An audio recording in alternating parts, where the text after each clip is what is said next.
Popsinapod, episode 16, Experts on Lockdown. Welcome back, listeners, to popsinapod. Hi, Peter. Hi, Nadir. How's it going, man? Good. Today is a very, very special episode. We have two very interesting and nice guests on our expert speak during this lockdown. The first one is Mrs. Sudha Ravishankar. She is a media studies professor and she currently teaches at KC College, the media division. She's going to share some very interesting bits in general, and she also focuses deeply about her own personal life. And our second guest is Mrs. Swati Deepak. She is a psychologist. I think that's the most basic definition I can give. And she talks to us about the parenting aspects of being at home and the dynamics between parents and kids in a very, very professional manner. I would actually urge all our listeners to really invest time in this episode because it's highly, highly informative.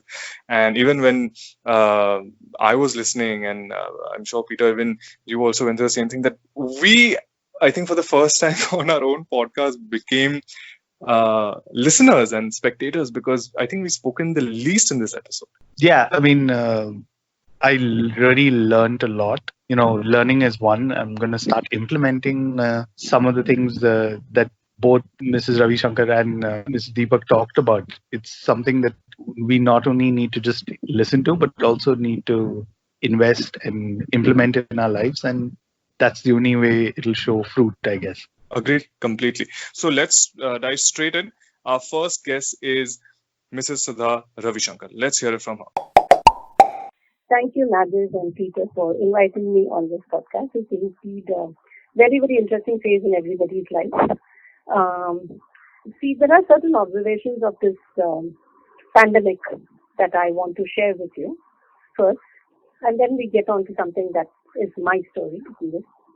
The first thing is, as I see it, it is one of those things that has hit worldwide.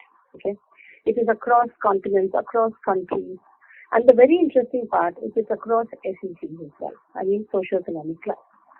Now, when I look at it, when I first see how the whole pandemic started, it seemed to be one where it was from an elite background. So an elite background got affected. But now as we see it, the way it has spread, it's gone to the community level. And that is what is very, very interesting. Now, when we look at the SEC, the elite class, we see one thing. When we look at the upper middle class and middle class, it is a different kind of a problem. In the lower income groups, it's another kind of problem. Then we have the migrant workers, which is a different category altogether. So all in all, it's a very big socio-economic issue on hand. And when I look at it, it is very interesting how it has panned out. Now, when I look at the upper class, when I'm looking at the so-called people in the salaried group, so one thing I find very, very clear is the major concern that they have about their work, their pay cuts, whether they'll be laid off and all that. It's a very, very difficult phase for them to, the time keeps, it's like something sticking all the time saying that will I be there, will I not be there. There are, of course, the companies which have done an excellent job by coming on board and informing them and giving them that reassurance that nothing will go wrong. And I think that is a big call, huge call that we have. Now, let me come to people in general. And now, they were moving on to the middle class income groups. Yes, the fact that they are not able to work from home, looking for alternate job opportunities to work from home, that is another category that we need to look at. And then, of course, we have the lower income groups who are finding it difficult to sustain, though there is a promise that your salary will be there. Now, when I look at my laid, the question that is there is how next month will pay me my salary. Will that be happening, though I don't come? But yes, given the situation and looking at what the government has said, I think we need to address that particular issue as well. Now, coming to how people are coping with it. There are some people who have taken it very positively, looked for creative outlets, working from home, keeping themselves occupied. Then, of course, looking at, some people are going for, look at their physique in place and mentally also people are trying very hard, meditation and some kind of, activity that is happening. And I like these people, whether regardless of gender, people are interested in trying out new recipes. And that makes them very happy. Of course, there's always the people who are binge watching or binge reading, if I may say so, to keep themselves occupied. And I really like what somehow some people have gone back to their hobbies, and that has kept them mentally strong. So that is a very, very interesting thing. Now, if we are in a new norm. Now, after this pandemic, a lot of things are likely to change. Of course, we will get some of it back, but it is going to make a difference. Now, when we look at it from an environment perspective, how things are cleared up. In fact, I find the trees greener, the flowers more beautiful, and everything looking so good. So that is one part of it, the environment part. But for people who are used to going out and not being able to meet their colleagues and their friends one-on-one, that may become a problem. Though technology is covering that, yes, we do have our various video platforms where we can see and talk to each other. It is still getting to be a problem. The major case of issue is coming from those away from the family. Okay, those away from the family, when they are in isolation, they get into too many things unless they are keeping their mind active. There are, of course, people who are doing an excellent job working from home and keeping them mentally there. But if I'm looking at a situation where people are not able to do that, then it is very difficult, because I find some people getting very anxious, some people getting upset, morose, and I don't know whether it's right to use the word depression, but probably they may show signs of depression as well, but more anxiety based. Now, the other thing is when they are at home, okay, some people think it's extremely claustrophobic because everybody is there. However big your house is or however small your house is, everybody being together sometimes gets to be a problem. Then you may say, how are we coping on Saturdays and Sundays or only Sundays? That's a different story. It's once a week, so you're able to be there, you're able to go out, you're able to do a lot of things. But when they are together, sometimes it gets very claustrophobic. Tempers do get frayed, and there is a lot of anger and frustration coming about. There is, in the people, in the norm that I'm looking at, the normal, so-called normal people, I do find a lot of different kinds of people there.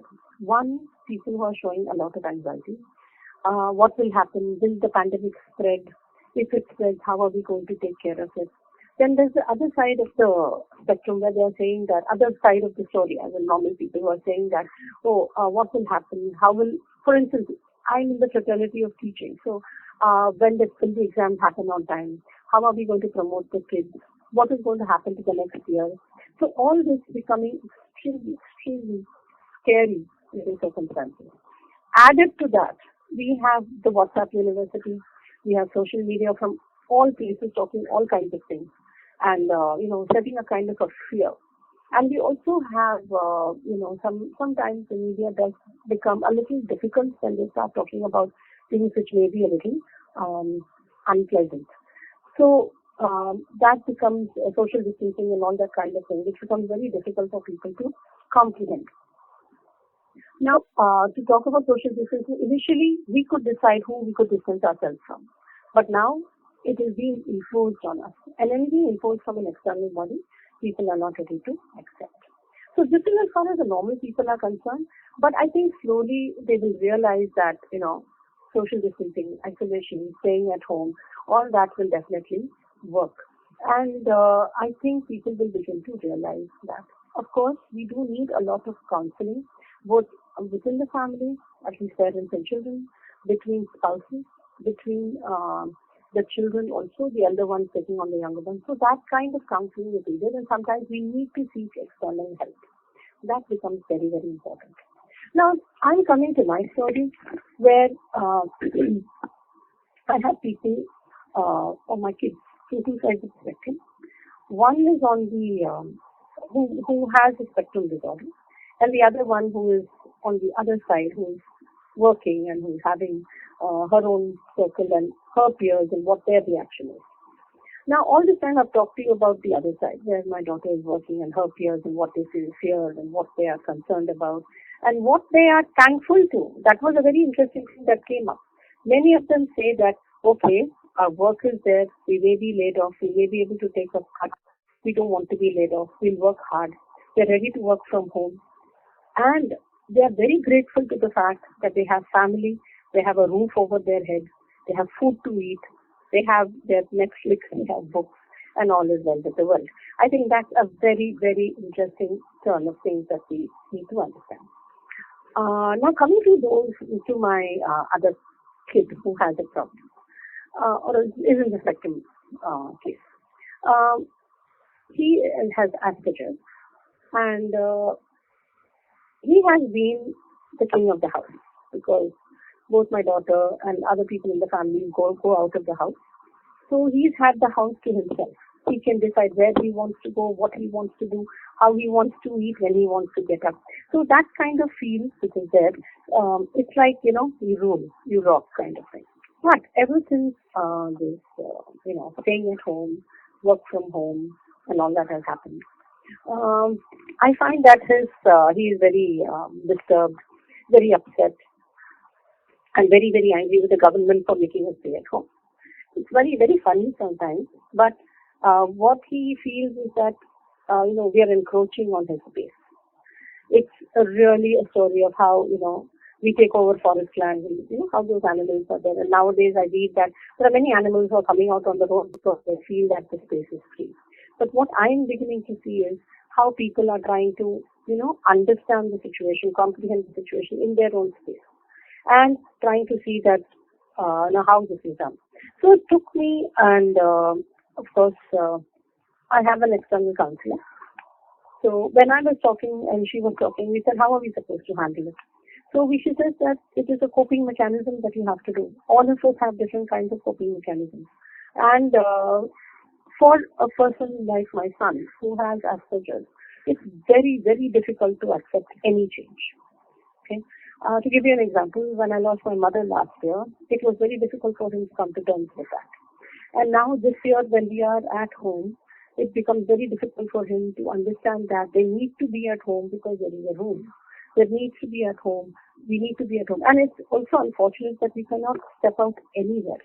Okay? We just can't even step out of the building to go for a small walk anywhere. So there's so much of, anger that, okay, these people are at home and they're not able to do anything. So this is something that I wanted to share very importantly. And sometimes it made me feel very bad that how can one be so inconsiderate.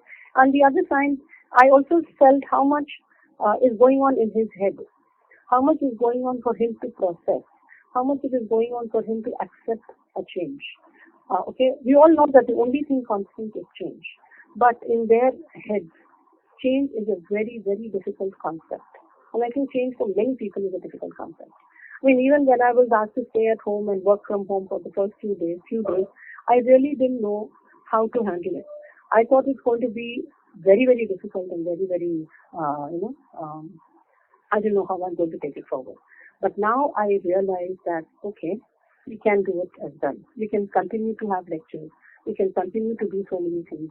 I mean, life can be near normal, but not absolutely normal.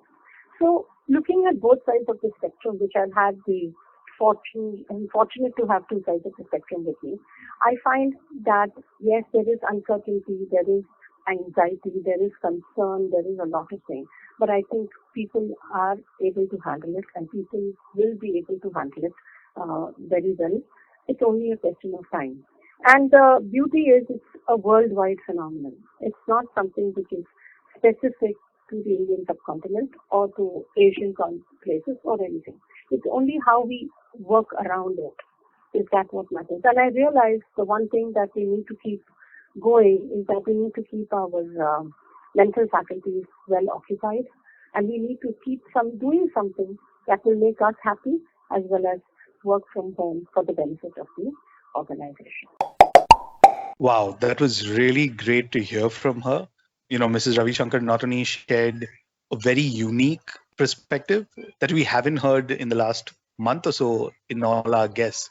So I really appreciate that. And let's now hear from our second guest. Nadir, why don't you quickly introduce her? Our next guest is Mrs. Swati Deepak, and she's a counselor specializing in parenting. Let's hear it from her now. Hi, Swati. Thank you so much for taking out time from your schedule and joining us on popsinapod. We really appreciate it. If you could just help us understand and help our listeners understand as to who you are and what you do, that'll be great. Hi, my name is Swati Deepak. I have been practicing psychotherapist for over 20 years now. And I was faculty at a teacher master's program for psychotherapy and counseling for 16 years in between. Parenting counseling just have 2 teenagers now. So parenting has been one of my areas of desire, saying if at all we catch them young and we recognize what are the greats, what are the faults, and what we could be expecting and what we are supporting our children with, it can have the next generation pick up a lot more confidence, lesser faults, so lesser damage to psyche. So parenting is something I've been doing for quite a few number of years. So I go to schools and conduct seminars on parenting. Emotionally, I guess I believe a little more in overall parenting, as in the academic needs of the child being met by parents today is very, very high. They are wanting to understand the emotional needs. Yes, a lot of times academic needs supersedes the emotional needs of the child. It's about recognizing the academic needs, the emotional needs, the mental needs, the physical needs, and how to be able to feel like a complete parent, to love, to support, to bring up a beautiful, wonderful child. So parenting has been in my area of desire. Otherwise, my practice, you can call me a general practitioner. I work with children not wanting to go to school. Later, I also work with child sexual abuse and rape, and things like that. So the intensity moves from a simple tiff in the house till domestic violence, kind of a spread that I've been working with. So last 20 plus years, private practice in this area, and otherwise, like I said, a lot of workshops on different things. That's quite a CV there, Swati. Thank you so much for that. You clearly have seen, a lot of things in this area, especially in terms of parenting. But right off the bat, I'd like to start off by asking you, the situation that we are in right now, the whole India lockdown, coronavirus, COVID-19, whatever buzz terms that you want to use, do you have any reference in your line of work for something so unprecedented that's been happening to the entire world? Like, is there any context for you where you can go back and say, oh my God, I think this is like that event that happened? Have you ever tried to bring some kind of common ground? Geographically, to restricted areas, we have known enough about this happening. I mean, we had cholera, or we had a lot of different epidemics that used to break, and they would impact the whole village, or in fact, a lot of times the whole district, and people had left their homes and gone away. A lot of stories that I've heard about the blackout in 1971, I mean, I've heard firsthand from my parents because they were in Rajasthan. So we have had situations of stress of this particular kind in the past. It's just the first time that after World War, I think globally it is impacted. So while, yes, geographically restricted areas, we've seen things like this, but it's the first time we are looking at it at a global level. 3 things that are happening today, which is different from the things that I've mentioned in the past. One, connectivity was almost zero during those times.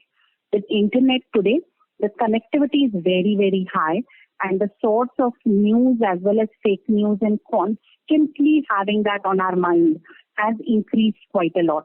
So पहले भी लोग radio वगैरह पे सुना करते थे, but the frequency with which people were watching news and were updated about every single figure increasing, that internet connectivity has made anxiety a little more prominent in today's situation compared to the past. The second thing which is different is that we did have a lot of joint families, and people were used to being around people quite a lot. It's the first time it is happening wherein people are locked in homes, and where there is love and where there is comfort, things are still good. But a lot of times where the stressors in the family members are high, they are feeling a little bit of constraint, and it's almost like managing survival in the presence of each other. That's the second thing which is happening, as in we are locked indoors for a very long period of time.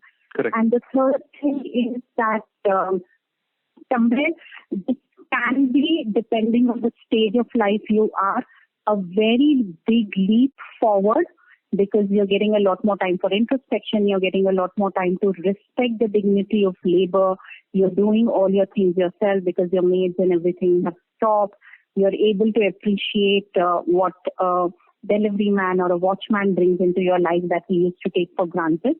So either this thing will help us take a step forward and help our children learn respect, which is something which was beginning to miss in parenting, or it could take a step back, not really that civilization is coming to an end, but a step back saying that, okay, the uncertainty increases, the stress increases.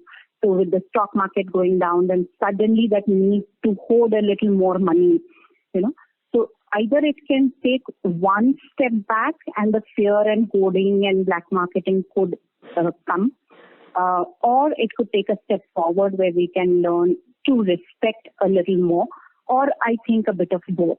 So that is my understanding.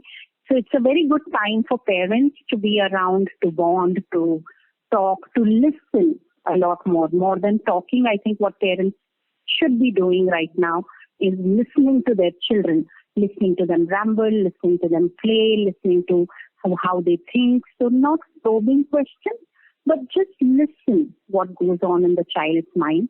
This could take us a step closer in intimacy with our children.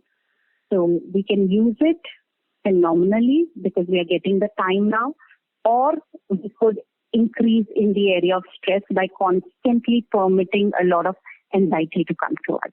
Swati, that's really great points that you made. Just to your first point that you talked about connectivity. I mean, Nadir and I in our initial episode about this whole pandemic talked about, WhatsApp and news and things like that. For people who are listening to this podcast, what are some of the symptoms, or what are some of the ways that you would kind of identify the detrimental effects that this would be having on their mental health? Well, any excess of anything is bad, which includes your excess of involvement in news and wanting to know every move that is happening. So, especially parents, I mean, if you are elderly or if you are young people who don't have children, having something like, a constant news feedback going on in the background is absolutely okay. But if you have children constantly staying in the mood of wanting to know every second what is happening, could be detrimental both for your mental health as well as the child's mental health. So if at all, news can be restricted to maybe half an hour in the morning, an hour in the evening, or somewhere that you have the news, but you're not constantly being in the churning of the news that you're bombarded with data around it. With WhatsApp also, what I've been seeing a lot of people do, they have begun to request in groups saying, please don't keep sending forwards around this. It is adding to the negativity to the whole cycle.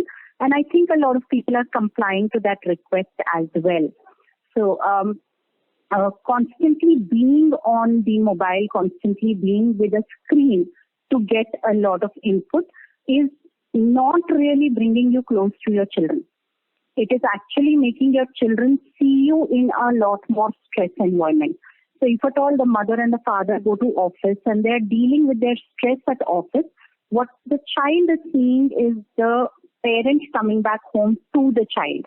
But like if we say that, you open the laptop and your office begins, and till you choose to close your laptop, the office continues, that boundary for the child has begun to blur. So when to go and want the parent to play with them, and when the parent needs to be left alone. Now, a lot of times if the child is below 4 years old, the stressors are lesser because you witness it as a child. You will yell at your spouse saying, I am working, can't you see it? But if the child is older than 4 years, the child has begun to understand and not knowing the boundary when I can ask for my parents' attention and when not. It, of course, to keep the child also part of your official and otherwise grown-up stress. So you're not going back to the child as the halka pulka, wanting to play, smile, throw them in the air, or just playing catch. So this boundary blurring, what it has done is, or too much of data, which is happening because of a lot of screens. What it is doing is, while it's physically keeping us with our children, it is mentally actually creating a much, much, much bigger vacuum between the parent and the child. That's very interesting, Swati, what you mentioned about, the screen aspect of things, because between Peter and I, Peter doesn't like to read the news right now, considering, the situation is what we're going through. I, on the other hand, restrict the type of news that I read, because I think both of us have an understanding of what could be potentially fake news and what could be, genuine information that we consume and then take the next step. But that's the adult side of things. Coming to kids, you mentioned that, yes, a child probably might not be able to distinguish, what is work and what is leisure when they're looking at the adult with the screen.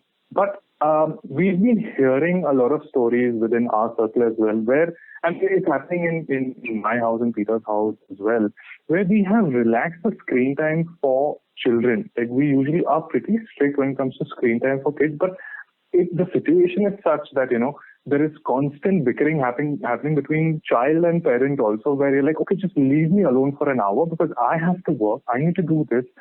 Sure, just take the phone, watch your nursery rhymes or Peppa Pig or whatever that you want. Just leave me alone for an hour. Have you come across these kind of cases as well in your? Yes, quite a lot. In fact, as a parent and as a counselor, I think I have never been against screen time for children. The reason being that compared to the kind of things we did as children, as in picked up a book and read, or played board games or things like that, everything that's happening today is on the screen. So a lot of gaming, you play Ludo on the screen, right? So given this whole thing, the relaxing of the screen time, according to me, is fairly okay. Now, what we need to understand is, when you're relaxing the screen time, are you involved with the choices the child is making on the screen time? That becomes very important. So usually we divide children into two age groups. 8 years से छोटे जो होते हैं, they are still, fairly dependent on their parent, on the permission. 8 years से बड़े जो होते हैं, they begin to explore on their own self. So here, if you are sitting and watching a cartoon together, laughing with the child for half an hour, and then telling the child that, for an hour I'll be working and I'll join you again. Now, whether you're using the screen time as a babysitter or you're using the screen time as a screen time will make a difference. So because you have to work, you are giving the child a TV, otherwise you're becoming strict. Now, यहाँ पे many parents don't understand is that this is power struggle. What it means is that I will give you TV when I have to give you TV. You want TV, I have the right to say no. Right? Now, this power struggle is not healthy. As in, I will give you TV when I want to give you TV. When you want TV, I have the right to say no. This power struggle that parents can get into, if you can create a little more of a rhythm in the house. So, for example, first 2-3 hours in the house can be dedicated to doing the chores together. So the child is seeing the mother also doing the chores and the father also doing the chores. A lot of our area, in the morning, the provisions of the vegetables are available. So going and picking up vegetables and bringing back. So if the child is seeing in the morning the team effort between the parents, rather than them opening their eyes and opening the laptop, that can be a good start and a warm-up to a day. After that, if the child, after the chores and playing with the child and breakfast, if it can be said that 2 hours we'll be doing this, meanwhile if you want to watch a cartoon movie or meanwhile if you want to do this, that is surely up to you. Then just before lunch, take half an hour lunch ke pehle ka break and maybe read something together or watch something together, laugh together, do those things and have lunch together. Then again, after lunch, you can again say the 3 hours, Mummy, Papa are going to be unavailable because we are working. So if you can still treat your day as an office, it will end up helping because what children need is consistency, right? तो अभी mummy का mood है तो अभी मुझे TV मिलेगा, अभी mummy का 4 o'clock in the evening, suppose we take an example कि बच्चों का नीचे खेलने जाने का टाइम है, राइट? अभी खेलने जाने को नहीं मिल रहा है, बट 4 o'clock का मम्मी का मूड है तो टीवी मिलेगा, या मम्मी का मूड नहीं है तो टीवी नहीं मिलेगा.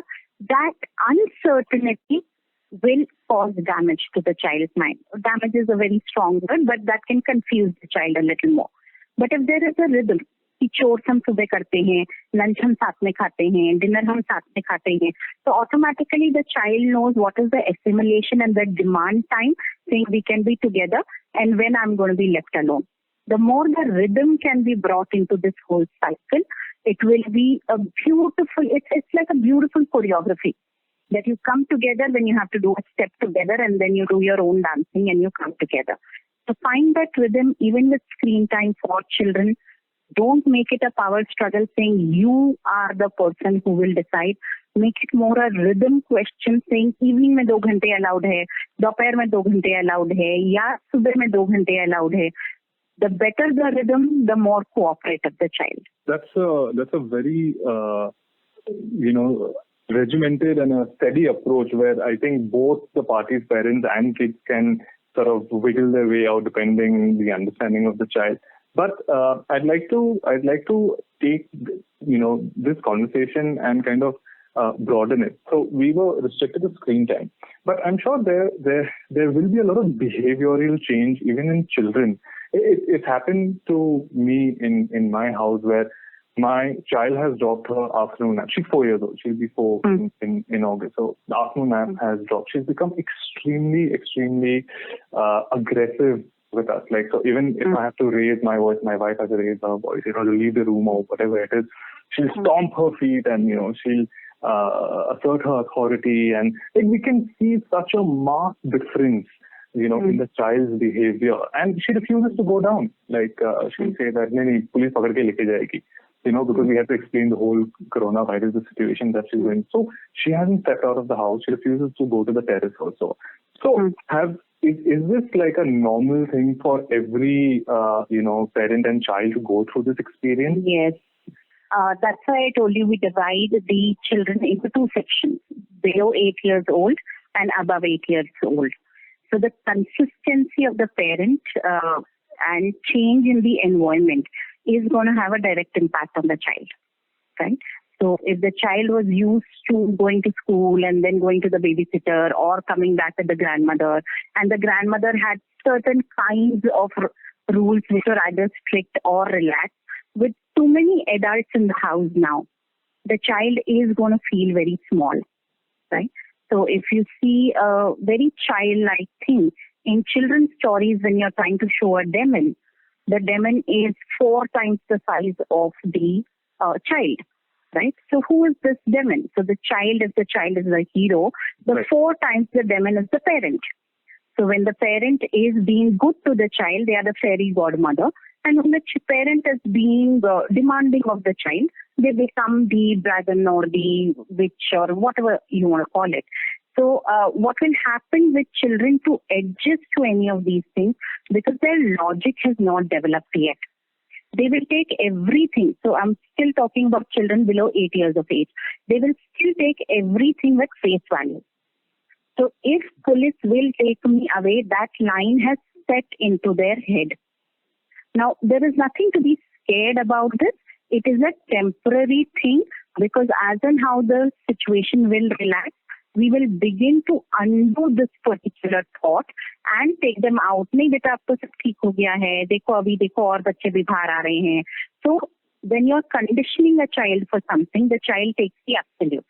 And then you uncondition the child by changing that premise given the situations in a child's life. So right now, yes, children will be slightly more hyper not necessarily aggressive, but slightly more hyper, because there are too many adults yelling too many instructions. So the mother will be wanting something from the child, the father will be wanting something from the child. If it's a joint family, then the grandparents will be wanting something from the child. So the child unfortunately ends up becoming this small ball that people pick up when they want to play and get the child to shut up and sit down when they want quiet. So if we pick on the mood of the child, that afternoon का nap खत्म हो गया है, तो आपको पता है कि वो रात को थोड़ा जल्दी सोने वाले हैं, तो whatever are the times when you will physical play with the child more. तो पहले झूला वाले जाके ये सारी चीजें सेटिस्फाई होके बच्चा थक जाता था, अब वो सब हो नहीं रहा है, एंड 4 साल का बच्चा बोर्ड गेम एंजॉय नहीं कर सकता है. So the activity of play will still have to be things like pillow fighting. It will still have to be things like playing catch or jumping on the bed together. So the more physical the activity that you can execute with the child, the energy will be expending in a healthier manner.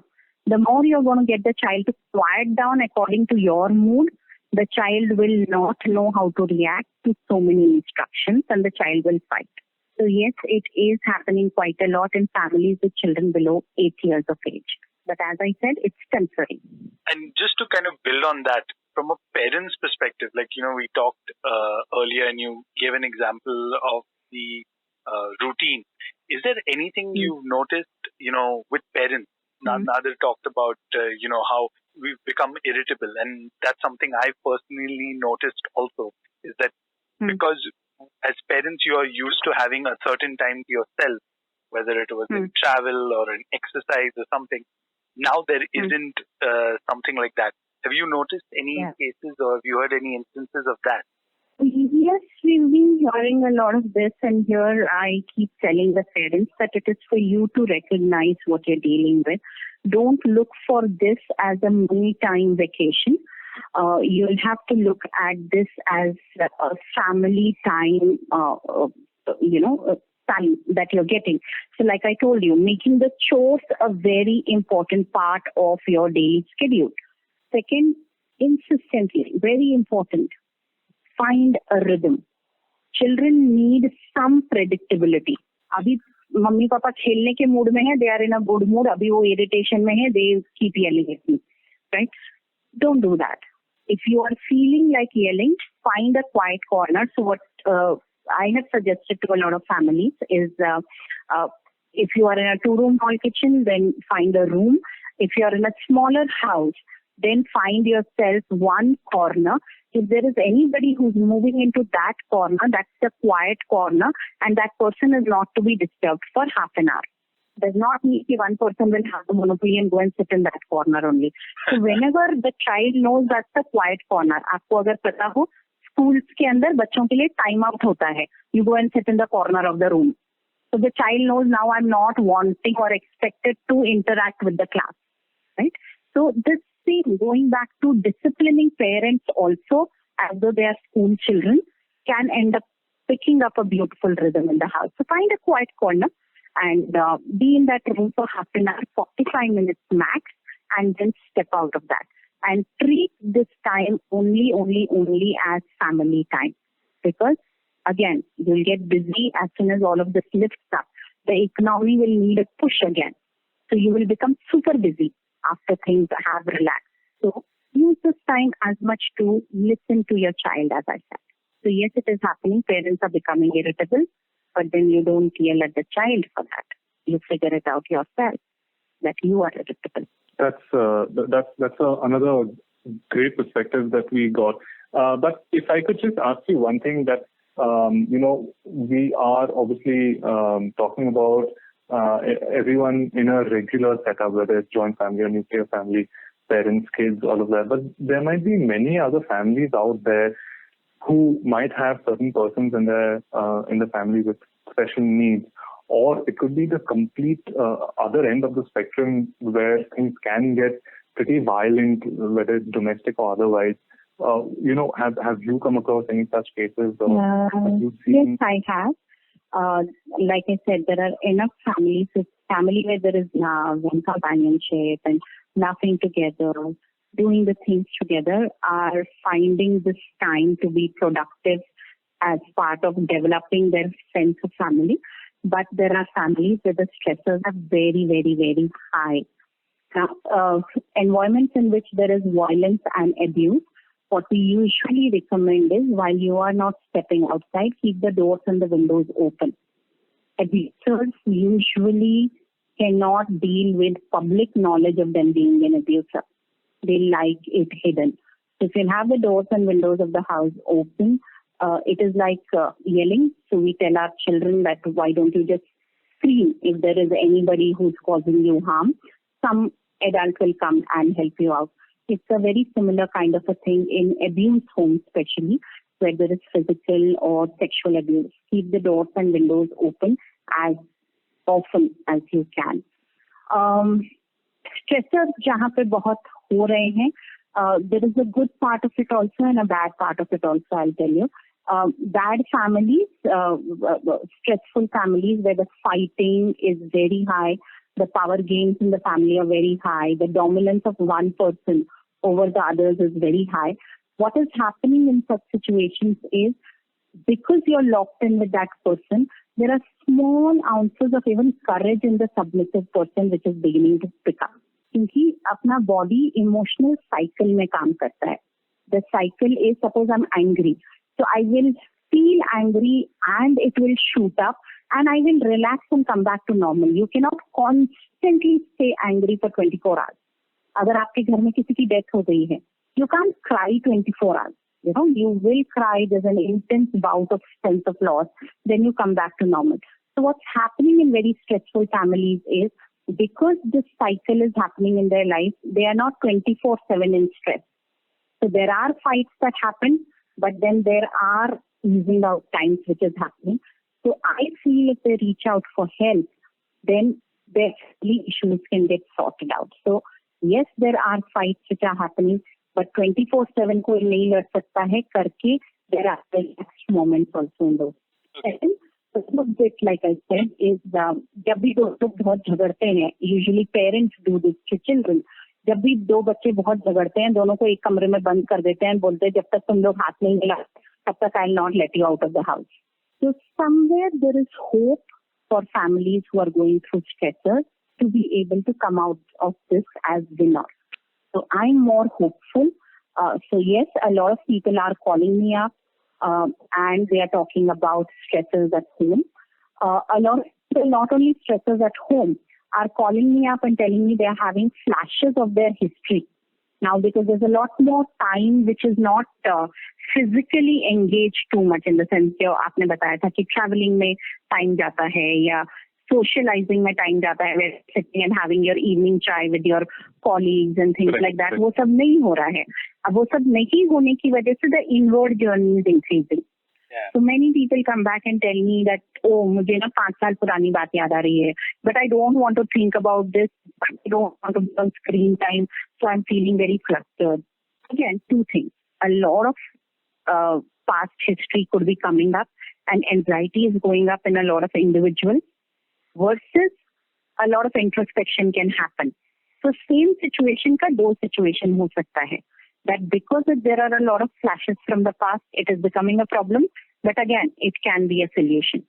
Now, the only problem in the social sector which is happening is the fear going up and the distancing, not only physical, but we are also mentally distancing. So there are very disturbing news of people beating up other people क्योंकि उनके family में कोई corona virus से affected है. Yeah, that family being excluded to almost, an insane extent. Now here, losing humanity because of fear, I guess we all are heroes of our own life. So you are losing humanity or you will come out more humane. So this brings me, like you started the question with, when have we seen worse things? Not for such a long period of time, but जब बॉम्बे में trains में bomb blast हुए थे. Correct, yeah. The city had come together in a beautiful way. Corona virus से problem ये हो रहा है that we don't know whether we are coming closer because we are all in the same boat. or we are becoming so scared that we are trying to throw people off the boat. So I think the society is at this place, like I said, either we are going to have +1 to the social life that we have, or a -1 could end up happening, and humanity will have to recover again from that. तो जो लोग डर रहे हैं खुद भी मत डरिए, क्योंकि उससे आप भी डर रहे हैं, बच्चे को भी डरा रहे हैं, और घर का माहौल भी नेगेटिव है. आप फिर बाहर जाके भी डर ही फैला रहे हैं. So it is a bad situation, but in that your choice could be, and especially podcast जो लोग सुन रहे हैं, I'm assuming they are going to be from safer families. They are not going to be people who have to be on their street, in the sense कि वो कचरे वाले नहीं होंगे, या they might not be people who are actually still working as part of essential, right? So there could be doctors, but other than that, you are still in a safe zone. Yeah. You are economically not maybe a daily wage earner if you are listening to this podcast. Because again, an assumption I'm making. So because you're not a daily wage earner and your insecurity is not as intense as aaj ka khana kahan se khayenge, you can use this as beautiful family time to fall in love with your children. Just find a way to fall in love. And how do you fall in love? Listen to the moods of the child. Play along with the child rather than disciplining the child. So very bad time to discipline children is the takeaway that I want you to have. Discipline is not what we want right now. Going along with the child is. Nadir, I don't know what more to add to this episode other than what we've heard so far. We've had two great guests give their own unique perspectives on this lockdown situation. It's made me look at it in a complete new way. I mean, yes, we talked about us having ups and downs, but yeah, this is something I'm sure I'm going to revisit as an episode, or just hear back on my days that I'm feeling kind of low, maybe. No, I completely agree. I really appreciate Mrs. Ravishankar, who shared that, very deeply personal story about her family. I think it was a very good insight into what really happens in one such home. And also Mrs. Deepak, the way she spoke about discipline and, basically not just losing your head when you have kids and the kind of steps that you need to take. I think this one's for everyone, including you and I, Peter, and hopefully our listeners also take away as much as they can from this episode and share it along with their friends, families, and peers as well. Yeah, so on a programming note, this is the first time you heard 2 episodes from us this week.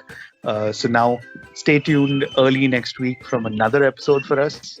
And of course, every Friday we'll be releasing an episode.